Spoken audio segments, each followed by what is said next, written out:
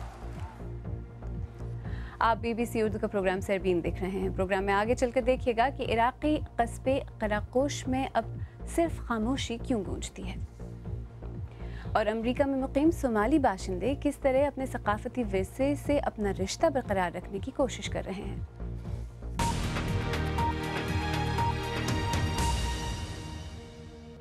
BBC Urdu کے programme سربین میں ایک بار پھر خوش آمدید۔ میں ہوں عالیہ ناز کی۔ موصل پر قبضے کے لیے جاری لڑائی کو 7 ماہ ہو چکے ہیں اور عراقی فوجیں نام نہاد دولت اسلامیہ کے حامی جنگجوؤں کو یہاں سے نکالنے کے لیے شہر کے قدیمی علاقے کے گرد اپنا گھیرا تنگ کر رہی ہیں۔ اگرچہ موصل کے گرد و نواح کے کئی قصبوں کو دولت اسلامیہ سے چھڑا لیا گیا ہے، لیکن یہاں کے باشندے ابھی تک اپنے گھروں کو واپس نہیں آئے ہیں۔ ہمارے نامہ نگار پال ایڈمز نے علاقے کے سب سے بڑے عیسائی قصبے قراقوش سے یہ رپورٹ بھیجی ہے، جو پیش کر رہے ہیں سلیم قاضی۔ گھر واپس جانے کا انتظار قراقوش کے رہنے والوں کو اربیل آئے ہوئے 2.5 سال سے زیادہ ہو چکے ہیں، لیکن ان کا انتظار ابھی تک ختم نہیں ہوا۔ ہم وسیق اور نازی سے ان کے 2 کمروں کے چھوٹے سے کیبن کے دروازے پر ملے۔ وہ ہمیں اپنے ساتھ قراقوش لے جانے پر رضامند ہو گئے تاکہ ہم دیکھ سکیں کہ ان کا وہاں واپس جانا اتنا مشکل کیوں ہو گیا ہے۔ دولت اسلامیہ سے یہ علاقہ اکتوبر میں آزاد کرا لیا گیا تھا، لیکن اب یہاں خاموشی کا راج ہے۔ شاید یہاں رہ جانے والے اکیلے آدمی خود نازی کے والد توفیق ہیں۔ یہ وہ گھر ہے جہاں یہ سارا خاندان رہتا تھا، لیکن پچھلے سال جب یہ لوگ واپس آئے تو سب کچھ لٹ چکا تھا یا جل چکا تھا۔ اگر کوئی ہماری مدد نہیں کرتا، جو لٹ چکا ہے وہ واپس نہیں دلاتا، تو میں کیسے لوٹ سکتی ہوں؟ قراقوش کے دولت اسلامیہ سے آزاد ہونے کے 6 ماہ بعد بھی یہاں نہ تو پانی ہے، نہ بجلی، اور نہ ہی مرمت کا کوئی منصوبہ۔ اور جوں جوں قریبی شہر موصل میں لڑائی بڑھتی جا رہی ہے، قراقوش کے لوگوں میں خوف اور احساس محرومی بھی بڑھ رہا ہے۔ ہم لوگ مسیحی ہیں، اس سرزمین کے اصل باشندے۔ ہم یہاں نینوا کی سرزمین پر اپنا ایک الگ صوبہ چاہتے ہیں جہاں کے معاملات ہم خود چلائیں، تاکہ ہم اپنا اور اپنے بچوں کا مستقبل یقینی بنا سکیں۔ وسیق اور نازی کی شادی چرچ آف سینٹ میری میں ہوئی تھی، مشرق وسطیٰ کے بڑے گرجا گھروں میں سے ایک، لیکن دولت اسلامیہ کے جنگجوؤں نے اسے بھی تباہ کر دیا ہے۔ گرجے کے صحن میں نشانہ بازی کی تربیت کے نشان ہیں، اور چھت سے دیکھیں تو دور دور تک زندگی سے آری خاموشی۔ گرجا گھر کی چھت سے جس طرف دیکھیں کوئی چیز حرکت کرتی دکھائی نہیں دیتی، نہ کوئی چھت پر سوکھنے کو کپڑے پھیلا رہا ہے اور نہ ہی کوئی گلیوں میں چلتا دکھائی دیتا ہے۔ دولت اسلامیہ کے آنے سے پہلے قراقوش میں کم از کم 50,000 افراد رہتے تھے، لیکن اب یہاں شاید کوئی بھی باقی نہیں بچا۔ قصبے کے باہر زیادہ تر مسیحی محافظوں پر مشتمل ایک چھوٹا سا دستہ ہے جو قراقوش کے داخلی راستے پر قائم اس چوکی پر تعینات ہے، لیکن لوگوں کو یاد ہے کہ دولت اسلامیہ نے یہاں کتنی جلدی قبضہ کر لیا تھا۔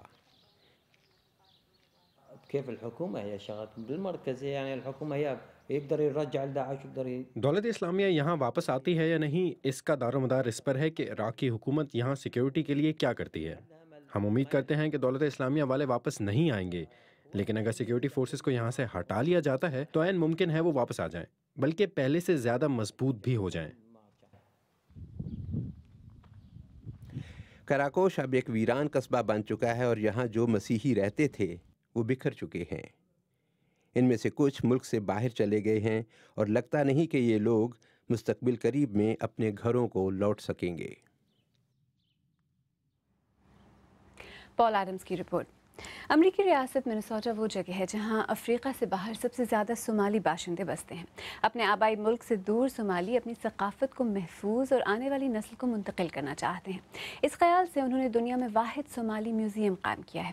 فرحان جمالے نے اس میوزیم کو دیکھنے کے لیے منیاپولس کا سفر کیا۔ ان کی رپورٹ پیش کر رہے ہیں راجہ ذوالفقار علی۔ منیاپولس میں مقیم صومالی تارکین وطن کے لیے یہ بہت مشکل ہے کہ وہ اپنے آبائی ملک سے اتنے دور ہوتے ہوئے بھی اپنے ثقافتی ورثے سے رشتہ برقرار رکھ سکیں۔